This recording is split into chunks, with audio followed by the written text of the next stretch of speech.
stop. You are doing your AI projects wrong. And here is why. Welcome back to our next part, Artificial Intelligence, Human Stupidity. In this series, I will talk about typical errors, issues, problems, working with AI, just using tools, having problems, just trying to solve a problem with AI and having problems to use AI correctly or trying to put in anything AI, also if it's not worth it. Today we want to talk about AI use case canvas. This is something which is very great, and I created for me some tool to avoid the common issues and problems on creating a new AI project. This is why I thought it will be very great and cool also for you guys to get better know what you need to do if you start an AI project. AI projects are difficult and very different from my perspective to typical software projects because there are so many things which are not mentioned, not calculated, which you need to keep in mind. And I would say, let's go. If you don't stop using your typical integration way, you will burn your money. This is absolutely clear. Because the most integrations, not everyone, but the most integrations are working on the false parts in the company, on the false parts of the processes. So stop. You are burning your budget. Let's be clear. It can be so easy, but mostly we are not doing it to ourselves so easy. Give you some advice. I've been working in AI for about 15 years, doing data science, artificial intelligence, before ChatGPT, before transformers, before it was cool. I've seen millions of dollars evaporate into this time, into thin air, because smart people like you, made the same mistakes over and over again. I ran through all of them because I've done a lot of problems and issues in the past years, because it's natural to have some problems if you don't know the issue and problem. I've built systems scaled to millions of users. I've built systems that crashed and burned on day one. I've got the scars to prove it. And right now, looking at the industry, I see everyone rushing, everyone is going ahead. Everyone is grabbing GPUs, downloading models and writing Python scripts, but nobody is completely thinking about how to integrate it well, how to do it right. So today, I'm not just giving you a tutorial, I'm giving you the cheat sheet. I'm giving you the AI use case canvas. It's very similar and typical like the business canvas. So before the project will be failing, this exact framework I use to stop projects from failing before they even start. If you watch this video to the end, I promise you will save yourself 6 months of wasted development time, minimum. So we have absolutely shiny parts, shiny objects, and I will show you some trap versus reality. Now here's the reality. Most of you start here. Which middle should I choose? Should I choose Llama, GPT-4o, 1, Claude, Gemini? Yeah, doesn't matter. That's the wrong question. That is like asking what color to paint the roof when you haven't built the foundation.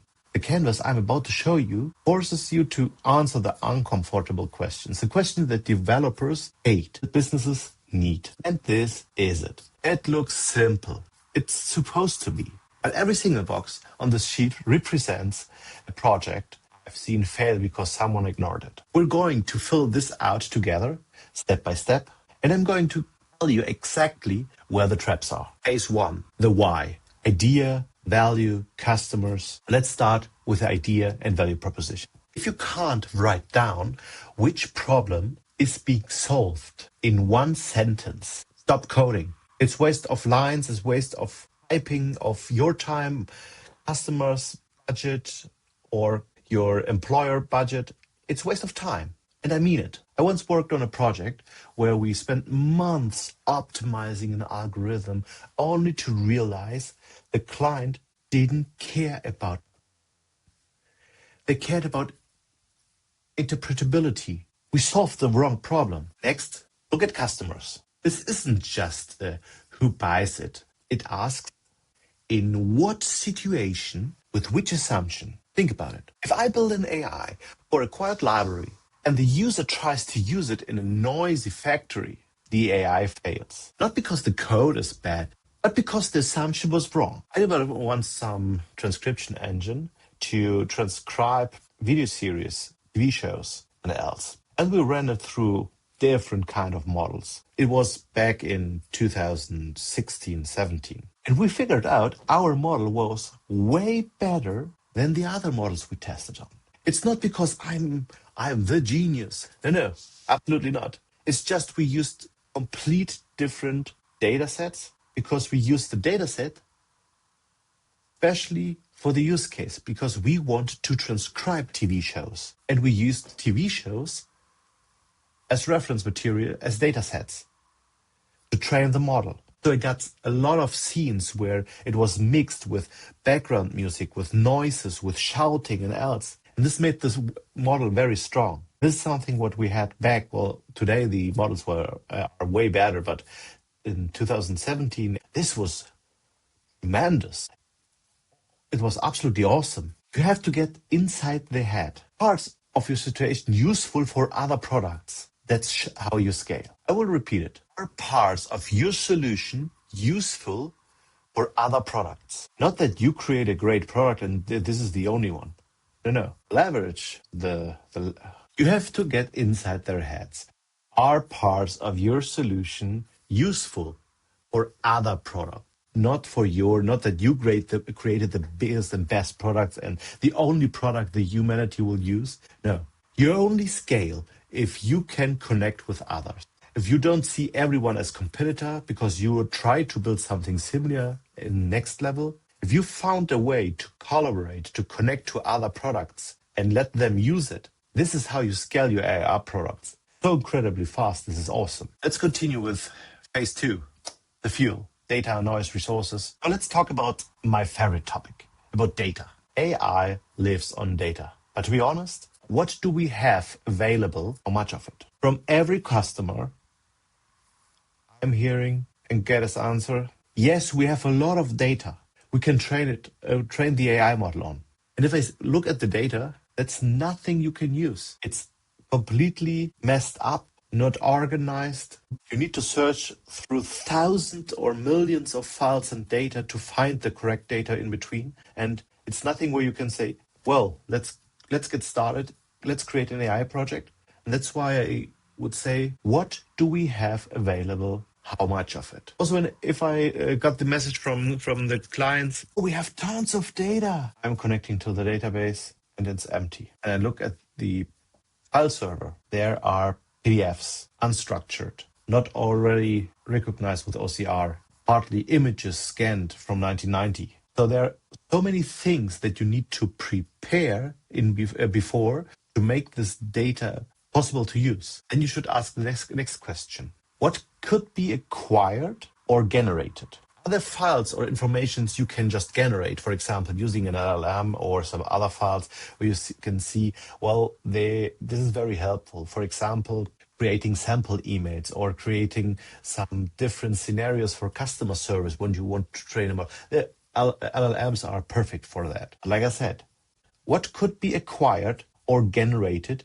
You need to know this by day one. If you don't know this, stop coding. You're wasting time and money. There are other parts and problems which can be tremendous, which can kill your project and nobody knows and nobody sees it. Noise. What does noise mean? It's very difficult. I will tell you.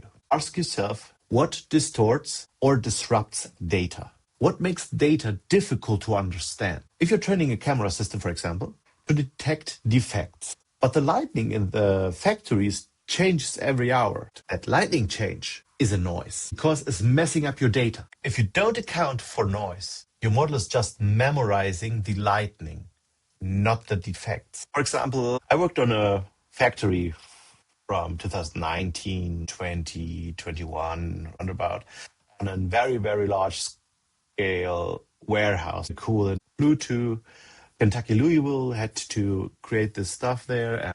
We created many things and molds and we tried a lot of things there. We thought if we have higher contrast on the background to the foreground of the images, the image recognition would be easier.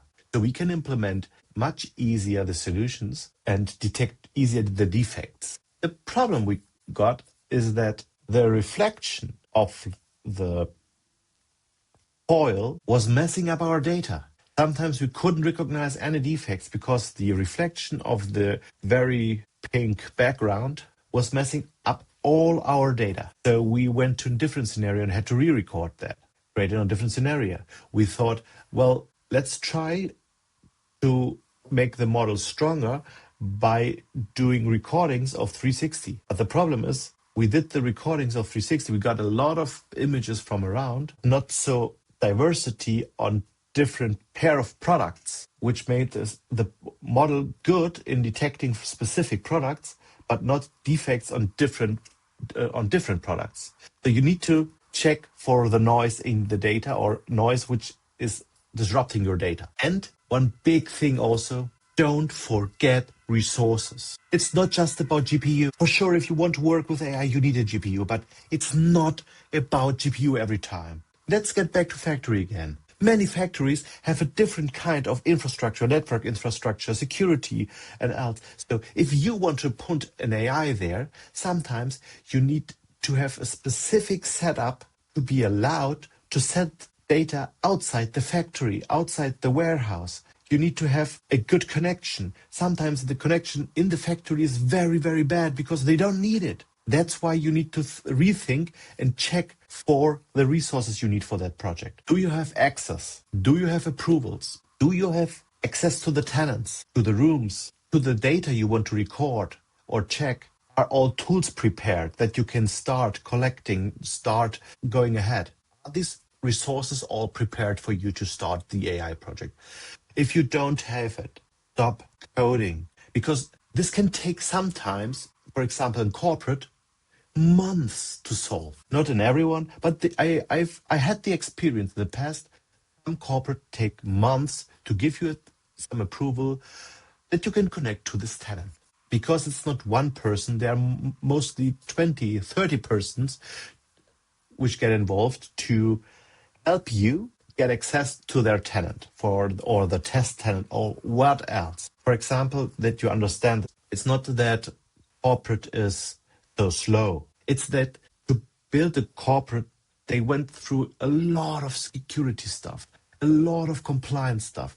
So they needed to create rules to protect the company against any hacker, any person which can hurt or damage them. And that's why they created the process that you need to fill out an NDA. You need to fill out all data privacy contracts. Then you need to have the allowance from the person which is responsible for this project.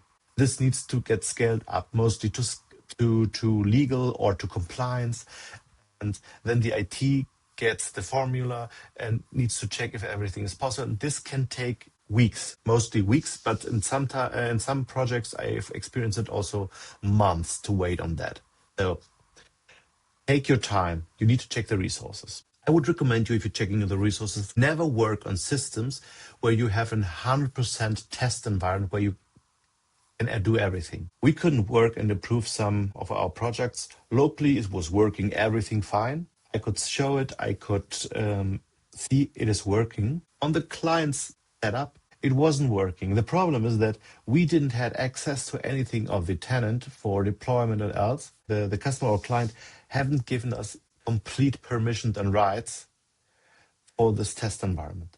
And this made it very, very hard to work on, because you were working and deploying without seeing the results, hoping if the client is now pushing the results, it works. Because you couldn't do it by yourself, because the network security setup, the firewalls couldn't be replicated by us locally because we didn't have anything of that.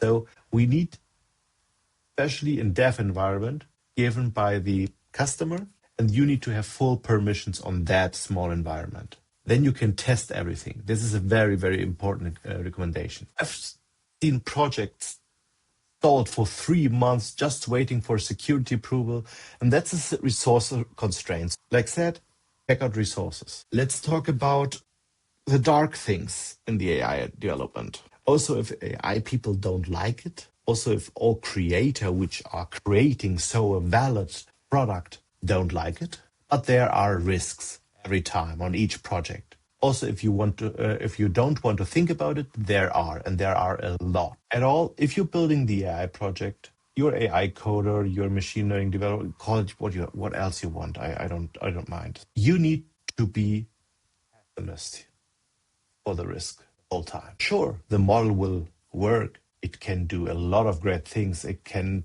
show you glitter, unicorns fly through the moon, and everything is shiny and glittery. But you need to be pessimist here. Be honest. And if you don't want to get honest to yourself, give it to an AI, an LLM. If you are not honest with yourself, ask an AI to do it.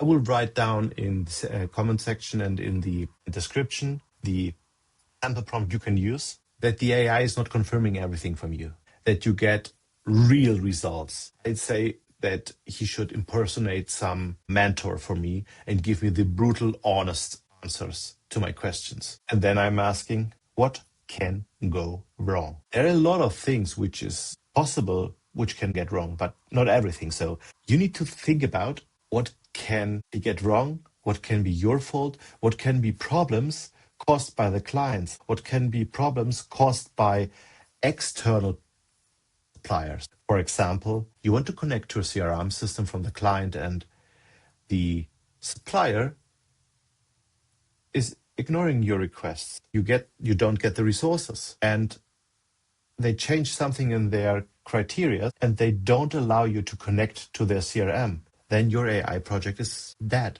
If you don't get the connection there, the AI project is dead and the customer will cancel the contract. That's why I please you, be pessimist in this field when it's about risks. What undesired consequences could occur if the project succeeds? Seems stupid? Yeah, kind of, yeah. But read it again. Read that again. If your project succeeds, could it hurt someone? Could it be biased? Could it leak data? Because, for example, you vibe coded the complete front end and the client didn't know that it was vibe coded. And with some hijacking, SQL hijacking, it was possible to extract all the data you saved in this platform. I've seen successful models get shut down by legal teams in 24 hours because nobody thought about the risks. Nobody thought about, could we use the data of clients? And legal said, wait.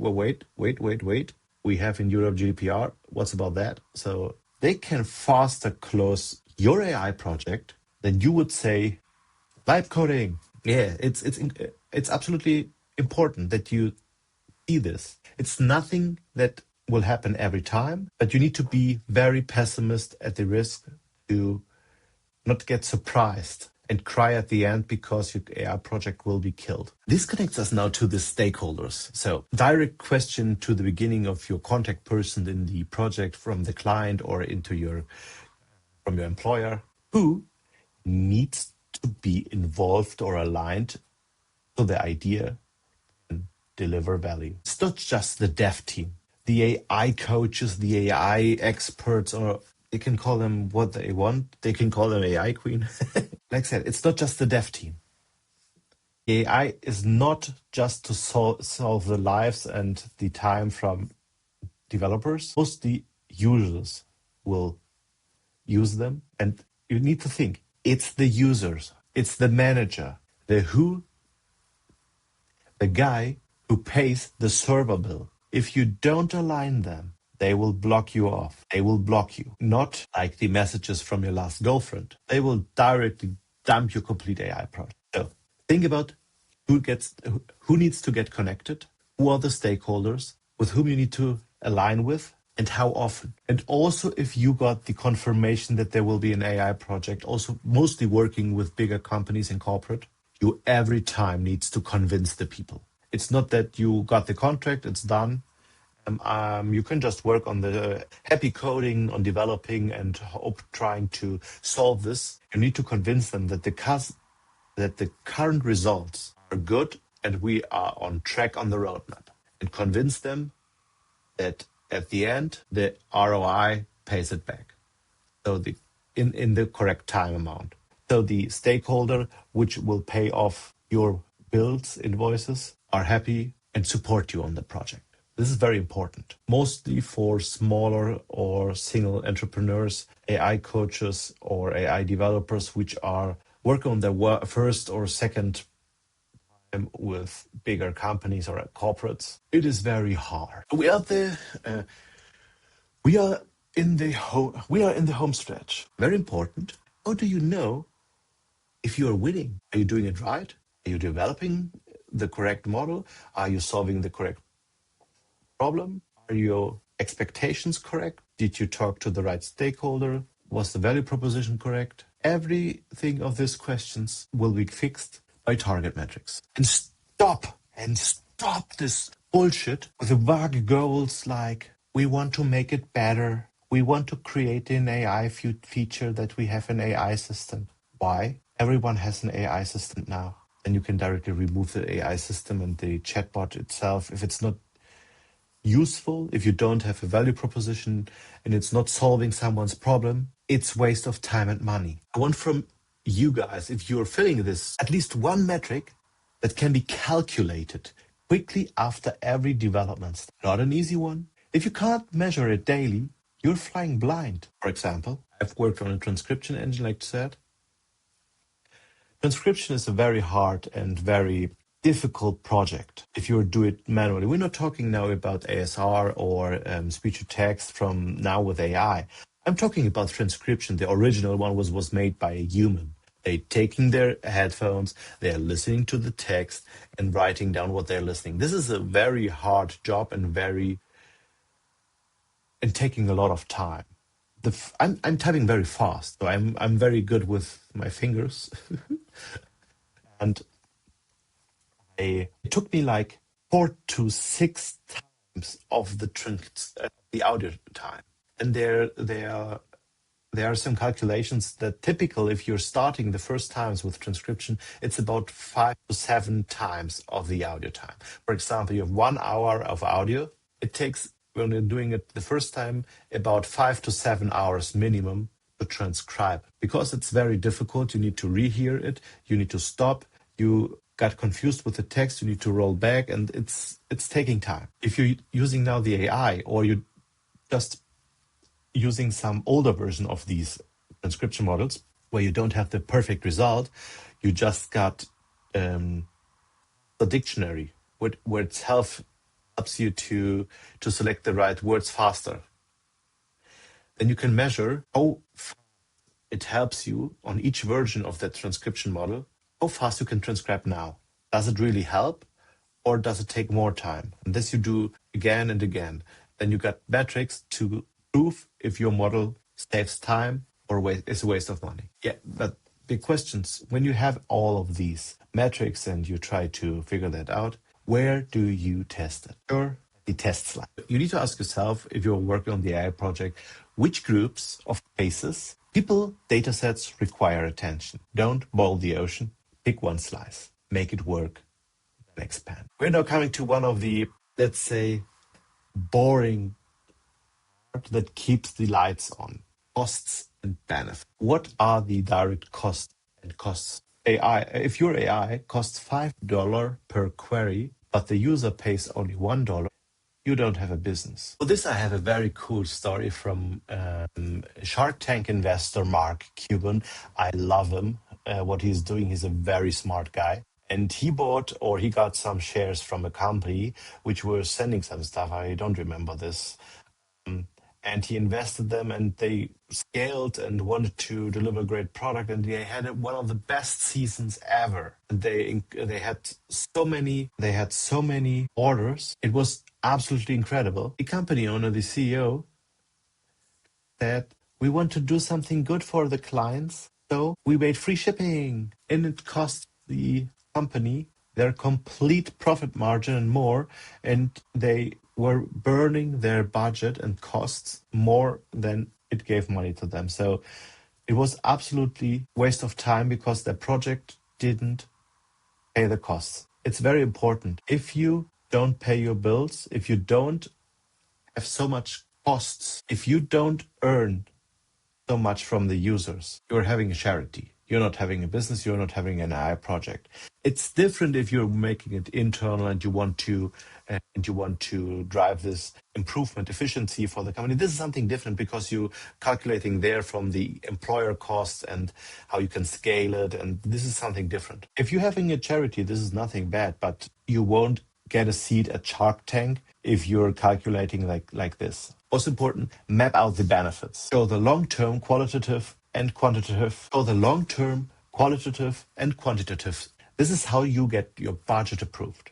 So you need to show if you having, for example, a project which will save X money in Y time and the project costs Z, does X per Y be bigger than Z? It depends. If you got your return of invest in some time and it can be used longer, the project, and the company is saving time, the client is saving time, then you will get approved your budget and the project. If you can't say it and if you can't calculate it, there are no benefit on the project and no bigger stakeholder will approve this. 15 years it took me to realize the AI coding, the easy part. The AI coding is mostly things which will get built easy. If you're not in research and creating something new, it's easy. Hard is the strategy part. Do it right to save costs and the value for your clients, for your employer or for the project owner. This is the hard part because you have so many things to think about. And no, it's not something, it's part of the client. No. If you're starting with AI project integration, your story, because the customer don't know all the problems.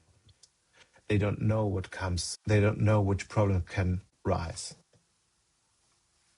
You need to keep this in mind to give good quality work to your clients. You see here now, the whole time, this canvas, this is a strategy. It is the small rinked up version with key points and keywords, which is your strategy. It connects the dots between your cool tech and the real world. And please, I just don't want you to watch the video and click away. I want you to take your current project, the one you are stuck on, which is problematic, which is taking longer than thought, which is making very much problems to you, and force it through this canvas. You will find the holes, you will find the risks, and you will fix them. Now, stop guessing, being the typical AI expert newbie, which just jumps into the project and tells you, you can use this and this and solves you everything. It will not happen. Stop guessing, start engineering. I've left the link on the canvas below. Just drop me a message, send a like, follow me. Write in the comments what was your problem on your last AI project and share it to your colleagues, which is currently implementing some AI project. If you like it, give me a like and a follow. It will help me. Left a link to the canvas. I've left a link to the canvas down below. Thanks for your support. And I'm Hermann Campo. This is how you do AI right. I will give you some offer for the Christmas time now. A little gift for you. If you're currently working on an AI project and you want to figure out which are problems, what can be get fixed, what could be a solution to help you fix your AI problems right now, send me a message on Instagram or LinkedIn. Send me your AI canvas. Send me your AI use case canvas, and I will check if I found for you some problematic parts. I will give you some small report, what would be my suggestions or what you can improve. And this is completely free of charge for all of my followers. So give me a plus here. Thank you. I'm Hermann Campo, and this is how you do AI right. See you the next time.